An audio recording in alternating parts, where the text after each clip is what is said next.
Shia Adishibushemu. Very mamba Akwesi Ajamai. Ono Ena. Inuko Azutu Awa Kwabia Yefi. Kodako Hini Efie. Enam so Emma Edroma Eko Chiko Bremai. Efre Chichini Mente. Amonone Ene Ghana. Echia Sunyina. Abe Piemu. Na Ode Yako Shade.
Bernaba Nana Adodankwa Akufo-Addo Ghana man panyin enso efri eye abankesie mu abepie mu ewo kwabia yefre kotoko ewo Bojare ebra otiko koso enso atenase ebremu ena the president of Republic Nana Adodankwa Akufo-Addo onoso abedru na oba ababechia eye kotoko hene ebra ninu ya prekope etwa nani ahwedan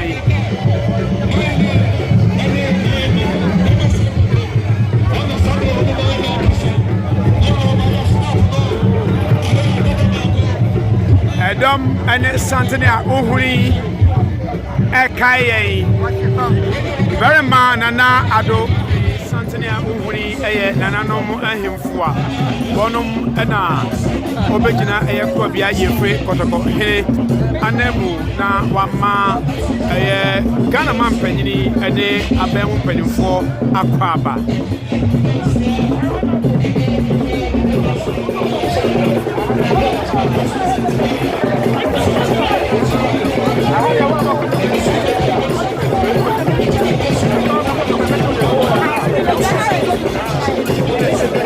Erunti nananamo ehemfo ene ahema omo ebegina eye otumfo anemu no ena ochia Ghana man panyini amano akwaba se ono so ede do ababeko domu na obecham eye menhia de sekonkron Bernaba Akwesi Adjumah wanya ne baby kro na enne eye de na wotwe